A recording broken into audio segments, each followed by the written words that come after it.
menen gila maire on laami ɗo min heɓi nafooreji buy minen gila o maire joɗɗina ɗo miɗen wi alhamdulillahi rabbil alamin e nder ɗi duuɓi ɗiɗi maire laami ɗo haray mo wattila e moƴƴa sagataɓe ɓen ado laamade mo walliti ko nano feere ko laami ɗo komin tori Allah ko Allah ɓeydanmo porgal ngal komin tori ko Allah ɓoynumo e ballal ngal kono o walli men kanko maire Kaba. Il s'appelle Ibrahima Kole Baldé, communément appelé maire Kaba, titulaire d'une maîtrise en droit privé à l'université générale Lansana Conté de Sonfonia.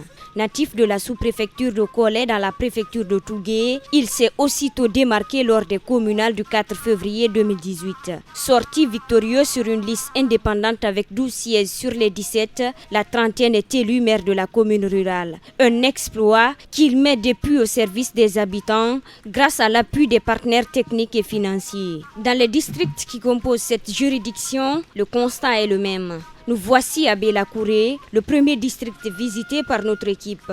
Parmi les réalisations, ce poste de santé et ce marché hebdomadaire.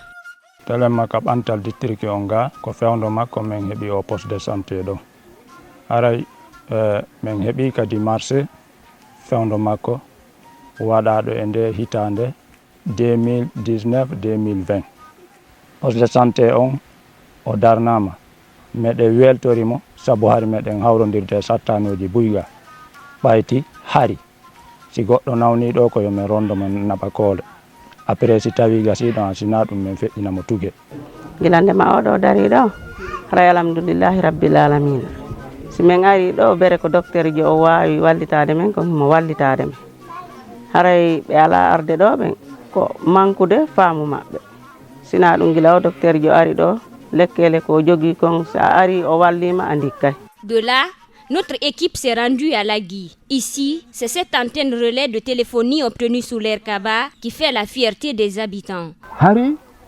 nenen yesoɓe halfinaɓe district komɓe kenen o nodday ɗon réunion tawa kaka radio rural ɓe waɗi min ronka humpitade kenen sinen humpitike nde meɗen yahata men leeti ressortissant on e kanko ɓe darodi ɓe jonnidiri juuɗe ɓe walli men ha sabu heɓi men heɓi réseau joni kala ko men faala men wona ɗo men nodda kala méritanjo amen ka woni e nder annallaw réseau ko plein meɗen weltori réseau gila waɗa meɗen hettani hoore amen ɓay joni min nodda yimɓe amen ɓen min nodda ɓiɓɓe amen ɓen har yimɓe amen buyno extérieur min famodirta joni ɓenno fof min nodda ɓe tano laaɓi poste min famodira hara meɗen jooɗi ko danɗe amen tawa no foti no laaɓa no kelɗi moƴƴano. À Dara, le régime communautaire a enregistré ces rénovations comme acquis du contribuable de la localité. Mais les élus locaux ne sont pas restés bras croisés. Ils ont, avec l'appui des partenaires, permis à Dara d'abriter des projets de développement.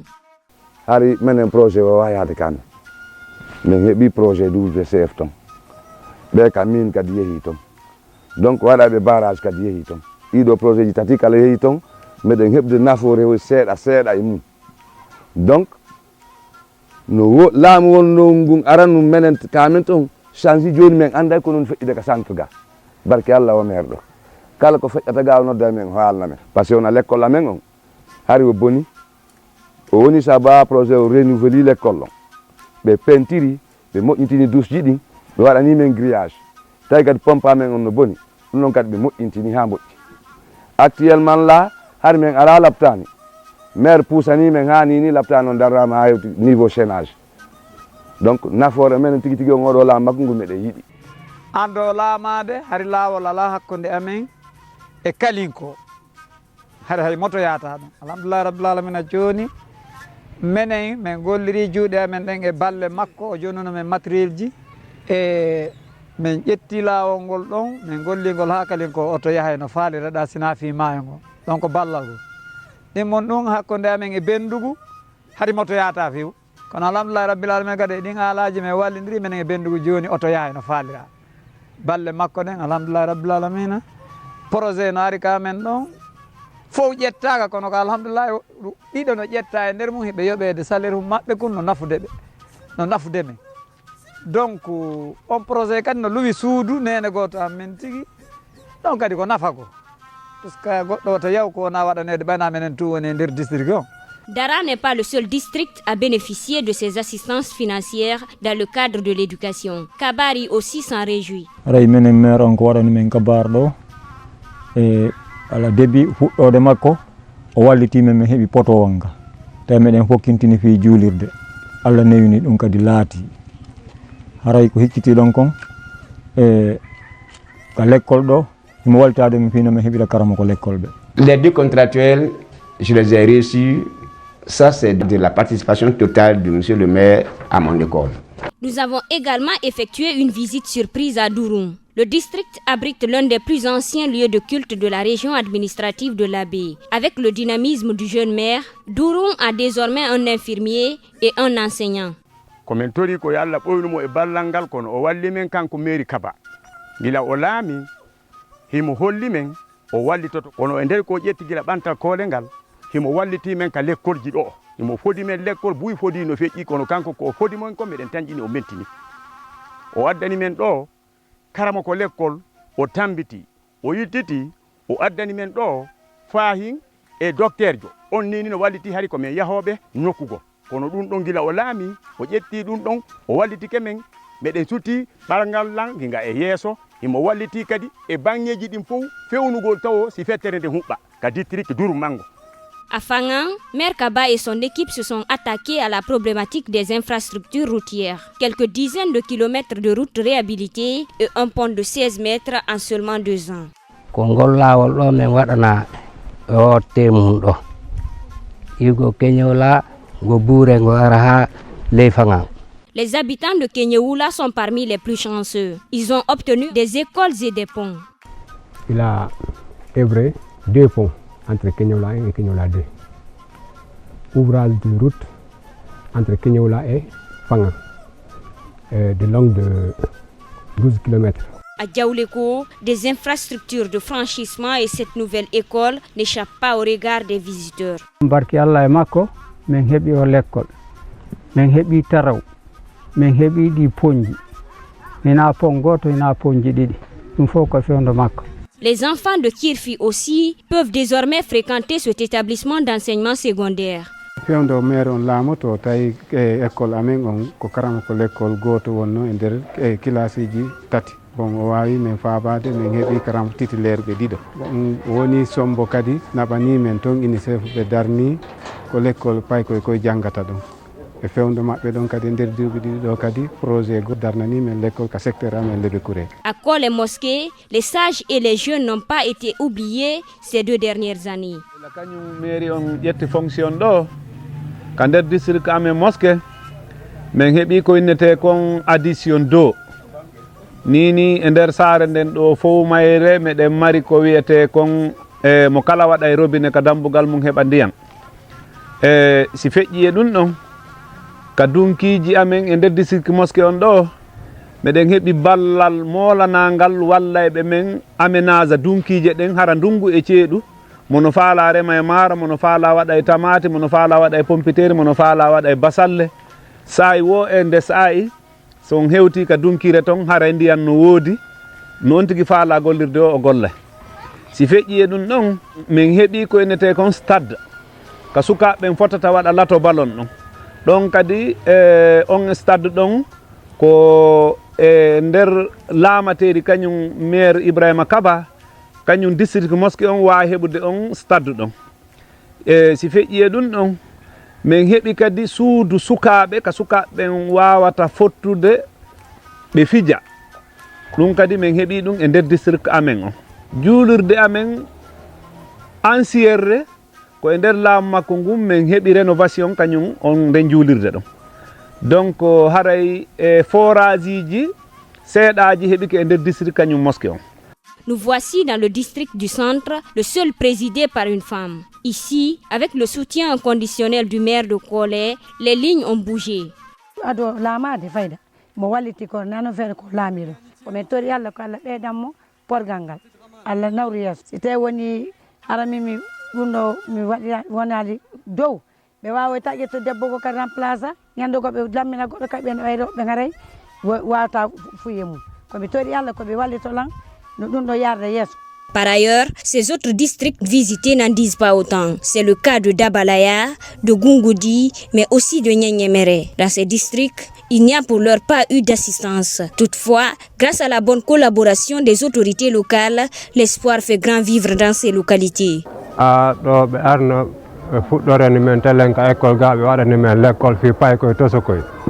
Piiji buy nafooje buy meɗen heɓude sengo makko toon ɗe men wowano heɓude ɓawna telen sukaɓe faydari suka hay goto ala ka ɓannede toon anda ɗum ɗo ko honɗum ɗum ɗo ko honɗum joni noon mo ɓanni toon buy bon wona golle hoy si ari toon tawa ka mbuuɗi heɓoto seeɗa district ji ɗin o senditay kala o ƴetta e sukaɓe wooda heɓɓe nafoore e nder mum seeɗa. Menen tigi tigi district on ɗo o gol laali taw o waɗanal men taw kono district kawtaɓe amen buy min yi ɓe o waɗani ɓayno meɗen andi fof heɓidata haray menen kadi meɗen tañƴini gila ɗo naɓi yeeso meɗen fawi jungo fi ballal makko kono noon ko o laami kon haray min andi hentini nokkure nden ɓayi laamanoma men yii gila o laami haray wawi hentinde nokkure nden moƴƴa. Ko adi kon taw o wallitike men fi o l'école maternelle ko yiɗon no darnaɗo ko kanko woni ko walliti men fi ɗum ɗon o wallitike men kadi o l'école mo yiɗon ɗo o pentira tawi nder on no jasi o watti ɗum ɗon kadi ha moƴƴi ɗum ɗon fof e nder laamu makko ngu woni ko waɗi donc e nder laamu makko ngu kadi nafooreji buy men heeɓi sengo ka jeunesse par ce que mo wattani yila e sukaɓe ɓe muradu moƴƴuru e sonnaɓe men mo wattani yila e maɓɓe hay si tawi haray moyen on no manki mais quand même himo anditi ɓe hu. L'actuel sous-préfet de cette commune de Convergence a pris fonction le 22 août dernier. Surpris par cette relation exceptionnelle entre la mairie et le bas peuple, il s'engage à pérenniser ses réalisations afin que d'autres suivent ses traces. Selon ma petite remarque, parce que je suis habitué dans ça depuis 99, je suis dans la boîte, il a l'esprit de développement. Il veut développer sa sous-préfecture, coûte que coûte. Le courage est là, le niveau est là. L'engagement est là. C'est pourquoi partout où je passe, je leur dirai de prendre à deux mains ce jeune qui a de l'avenir pour Kolé. S'il réussit, ce n'est pas Kolé seulement qui peut réussir. Que ce soit à Kolé ou ailleurs, moi j'ai confiance en lui. Je dois l'accompagner dans son programme de développement. Et je vais l'accompagner. Le rôle d'une commune rurale est avant tout de protéger sa population. École enclavée, poste de santé quasi inexistant, tel était l'état de cette commune rurale. Depuis son arrivée, Ibrahima Kaba a changé la donne. Aujourd'hui, il est un modèle pour ses habitants. J'ai beaucoup d'attachement pour Kolé. Depuis que j'ai commencé à étudier, je n'ai jamais fait 6 mois sans venir ici. J'ai fait l'école élémentaire dans la préfecture de Tougué. J'ai commencé par Kona en 92. Alors Fatako 93, 14, 15. Je suis revenu à collège, j'ai eu mon examen d'entrée en 7e. J'ai fait mon collège ici jusqu'en 9e année. Et je suis allé à Conakry. J'ai fréquenté le groupe scolaire Mouktar Diallo, où j'ai eu mes 2 bacs. Et puis je suis allé à l'université et j'ai fait droit. Et je suis titulaire d'une maîtrise en droit privé. Alors, mais à chaque fois je venais. Dans l'année, je pouvais venir 2 fois, me rendre visite à mon père qui ne voulait pas que je quitte auprès de lui. En 2010, j'ai fini l'université et j'ai pris la décision, la lourde décision de revenir au Bercail et j'ai commencé à faire des prestations de services, des saisies, charges téléphone. J'ai commencé comme ça, avec la vente des CD vidéo. Jusqu'en 2017, le maire qui était là, El Hadji Aliou, qui était mon grand-père, est tombé malade, il a démissionné. Alors il y a eu un sursaut chez nous, un sursaut. Les gens ont demandé à ce que je sois ici pour conduire les destinées de la commune. Alors je suis venu en tant que délégation spéciale, maire provisoire. Et voilà, il y avait une bonne collaboration avec toutes les couches, les femmes, les jeunes, les vieux. En 2018, il y a eu élection.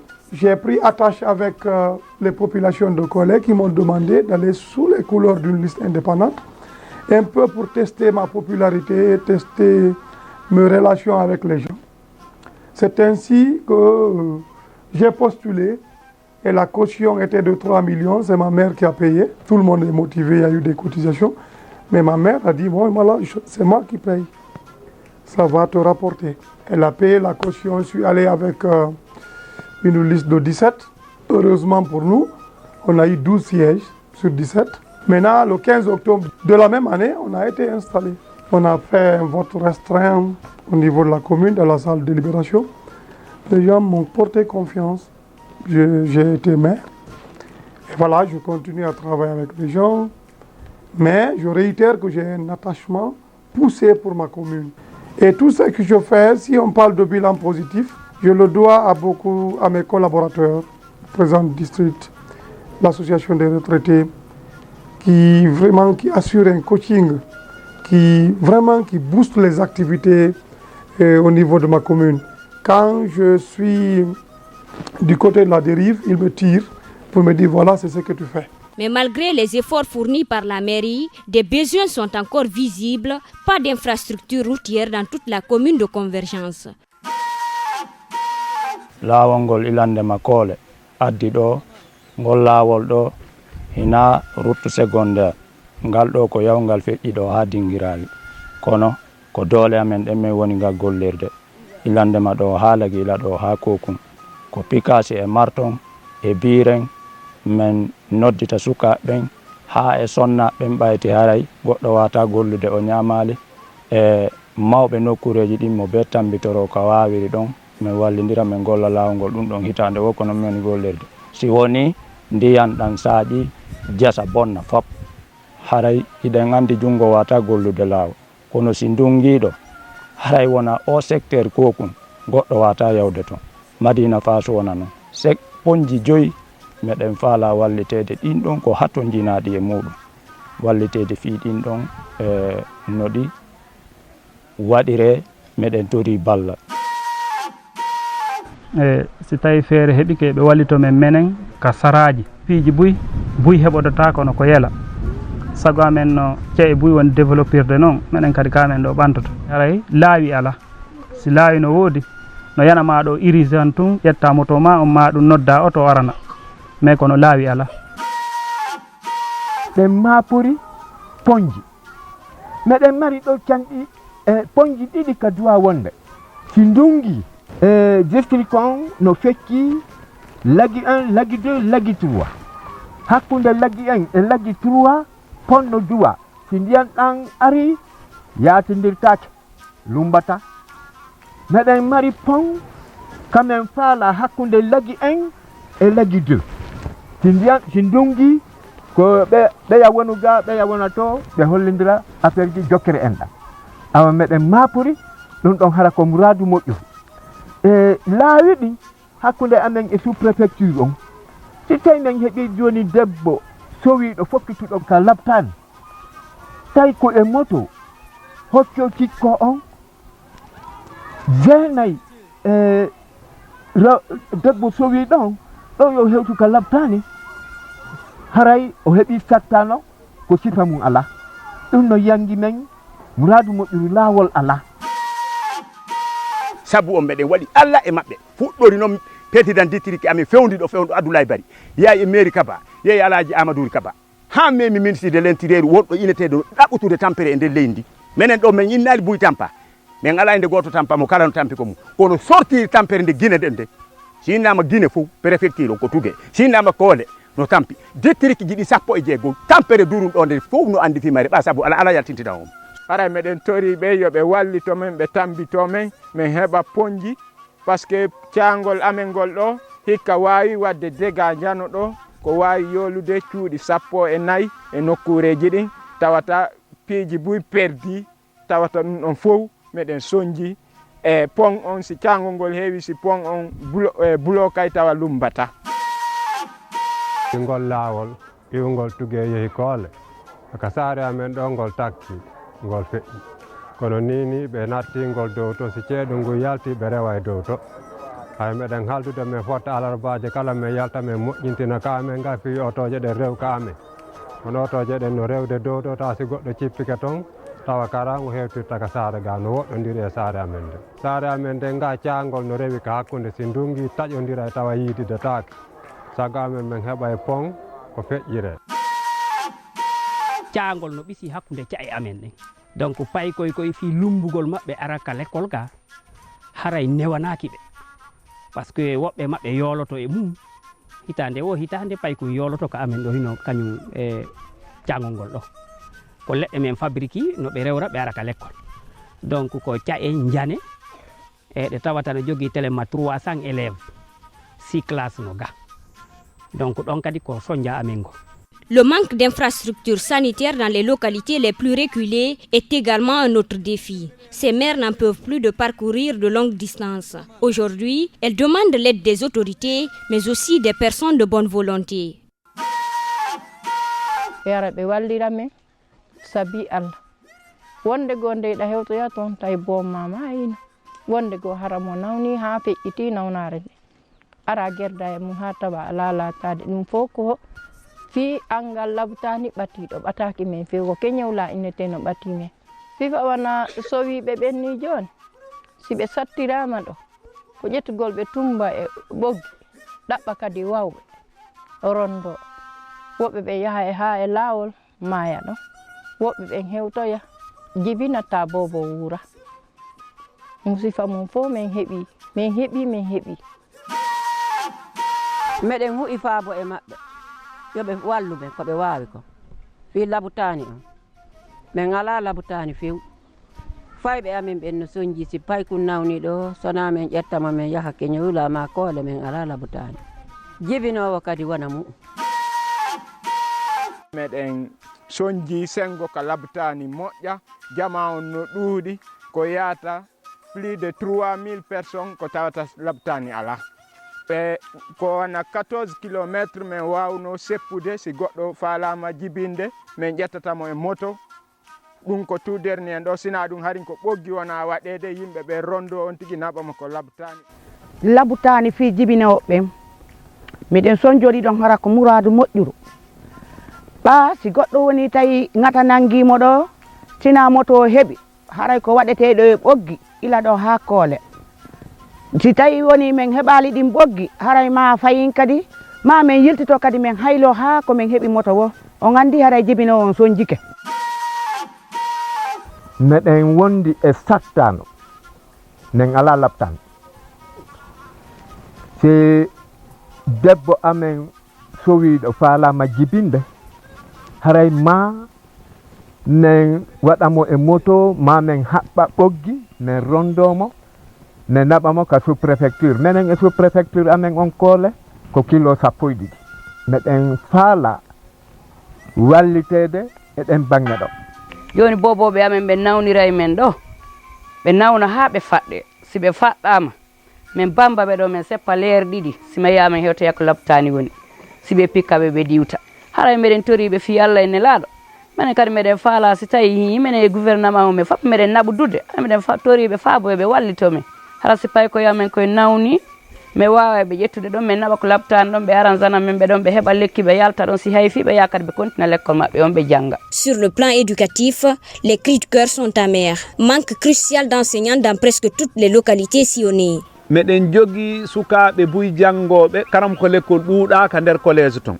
collège lycée haray ko meɗen faala ko faabo walloɓe men min heɓa karam ko l'école ɓe tawa si lycée on woni o laatori men min heɓay karam ko l'école ɓe ko jannana men koye pay koye ɗon harana mawɓe l'école ɓe ɓen kadi min innata ittu mbuuɗi ka jiifaji mum yimen yoɓa karam ko l'école ko wallito men jannugol pay koye koye pay koye amen koye no janngude l'école ɗo heɓini 10 ans iɓe janngude ɗo min heɓali paasuɗo yeehi 7e année fayda buyno découragé e nder mum fewnɗo mino président APA yo mi waɗi ɗo ni yon tawi e nder hittande nden ko 12 millions min hani yoɓude karam ko l'école min mara ressortissant ko wawata faborde men ɗin donc tawi ɗin ko wawata ɗin fewtinede yo ɗaɓɓutu ɗin ɗon ko baba l'école o koy ni tawala woɓɓe ɓen hara baba ala woɓɓe hara nene ala. Les difficultés sont énormes.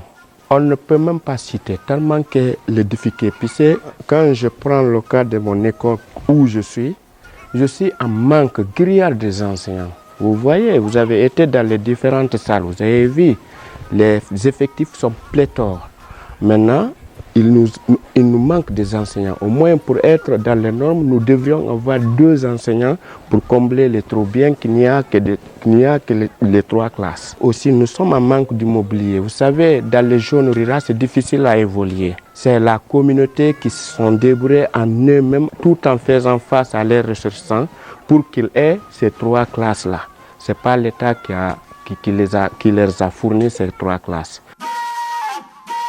ko fewnɗo ni min ala karamo l'école ko goto meɗen jogui ɗo 3 classes fayda woɓɓe goo haray hakke no kan de cuuɗe ko ɗuma on yer 3 classe on min addi ɗo ɓay tawi ko karamo l'école goto min mari bon ɗum ɗon no soñji men moƴƴanon ɓay min ala heɓde ko jannana men fayɓe amen ɓe ala few ko oɗo min ƴetti ɗo ɗe balɗe ɓay tawi directeur on no noddala ɓe ko ɗo min ƴetti o wonan men ɗo tamin fermo baafe ɗen ɓay koy heɓa ka ara. À monsieur le DSE du collège 2, je viens très respectueusement solliciter de votre bienveillance un appui avec toutes vos dynamiques forces et techniques professionnelles à me faire sortir de la très grande crise d'enseignants dont mon école en souffre depuis plus de 2 ans. Étant l'une des plus grandes écoles de la commune rurale de Kolé, avec 5 groupes pédagogiques répartis entre les niveaux suivants: CM2, 22 élèves dont 11 filles, CM1, 14 élèves dont 4 filles, CE2, 28 élèves dont 16 filles, CE1, 28 élèves dont 9 filles, et enfin le CP2, 40 élèves dont 23 filles, soit un effectif total de 132 élèves dont 63 filles. Est-ce que vous comprenez? Dirigé par un seul enseignant que je suis. Cela ne fait pas la satisfaction des élèves. C'est par rapport à cette désastreuse condition de vie que je demande un appui auprès de votre haute autorité à assister mon école au moins avec 3 enseignants titulaires afin que les enfants y bénéficient d'une bonne et totale éducation et instruction. Dans l'attente d'une suite satisfaisante, veuillez agréer, monsieur le DSE, l'expression de ma très haute considération. Les cours avancent petit à petit, mais dû à certains handicaps, vraiment on a des difficultés parce que moi, je tiens ici une multigrade d'une 5e et une 6e, et la 2e année tenue par une enseignante qui est en état de famille, donc on a des difficultés, mais quand même les élèves répondent et nous faisons notre mieux. Je demanderai aux autorités d'appuyer la sous-préfecture de Koual parce que à chaque fois qu'il y ait mutation, que ce soit régionale ou nationale, on soutire certains enseignants et parfois le remplacement fait défaut. Donc à chaque fois il y a des trous qui s'ouvrent. Donc je voudrais que l'État pense beaucoup à nous par là. C'est le seul bâtiment que le gouvernement a à ce district-là. C'est pour cela que le président du district et ses conseillers ont jugé nécessaire de coaliser l'école et le poste de santé dans le même bâtiment. Actuellement, la salle est très petite. Il y a un manque de tables bancs. Il y a des groupes pédagogiques. Bon, la 3e et la première année. Je rencontre beaucoup de difficultés à travers ces 2 groupes pédagogiques. Bon, normalement, on doit faire multigrade, mais la salle est très petite. Je disais nécessaire de faire de doubles vocations. D'autres viennent le matin et d'autres viennent le soir. mi soki ko karamo ko l'école ɓe woni ala e makko taw. Tambaren l'école no fuɗɗa woni fayde duuɓi sappo l'école on kono lannitinaka jenguinto ɗon kadi l'école ko ɗum woodi kono lannitinaka. À Kolé, les riverains croisent le fer pour l'obtention de l'eau potable, ni rivière, moins encore de robinet. Ils s'approvisionnent dans une source d'eau en période de pluie. Trouver cette denrée en saison sèche relève d'un parcours de combattant. Ara meɗen mafori ɗo ndiyam ko adi kon taw way so ceeɗu ngu yalti ɗo joni koye kakum men tuɗata menen e bey e baali e nayi fof ko ɗon men wuuri haray meɗen faala yo gouvernement o wallu men fi ndiyam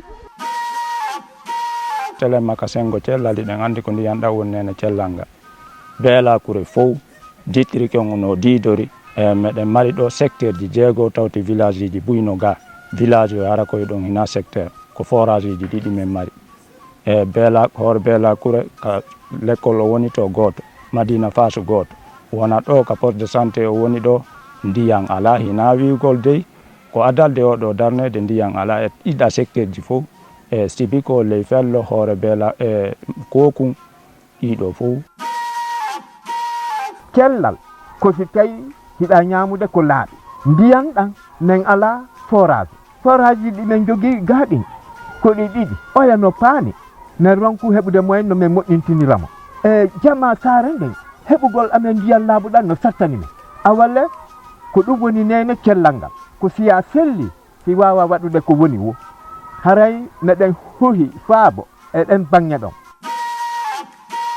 attande Cheikh Touré Konté e dadisi ha fewdo oɗo mawɗo ɗo barkinɗo ɗo pelleto alanata gaɗo meɗen fodede kono Allah newnal komin fuɗɗorante ɗo forasi ka miside ɗo forasi gaɗa to forasi teliko forasi potonta afiya durum fello ɗum ɗo fof meɗen faala ndiyam ɓawo yi o jami ɗo komo duuɓi temeɗɗe nayi capanɗe joyi e tati hikka ko ndiyam ɗan ko 7 kilométre yahanta ɗen hara ndiyam giɗɗen ɗin ɗon ka nder ndiyam to no piɗɗade simin heeɓi ɗum ɗon ka binde miside jande ɗo ko lutti ko meɗen wawi tewde seeɗa seeɗa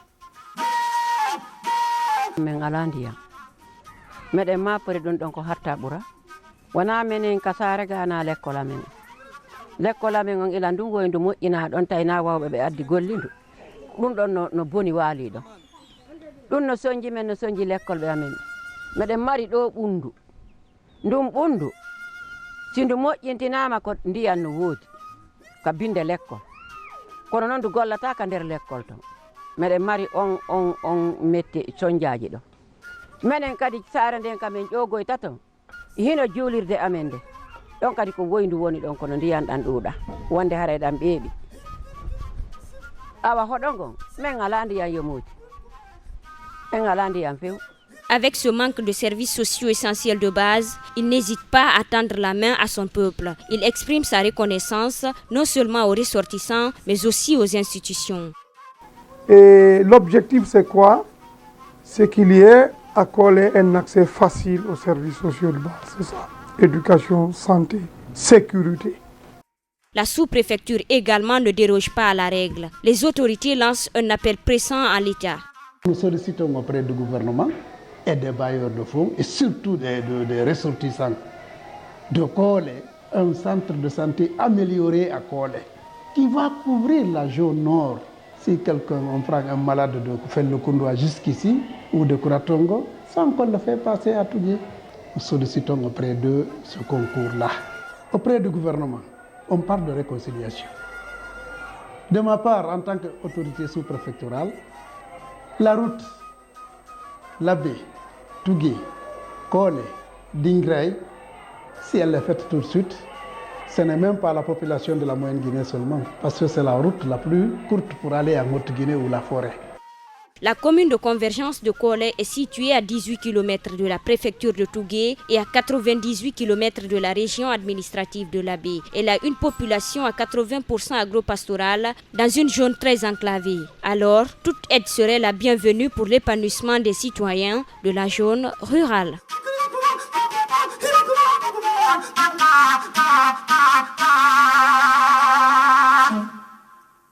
Thank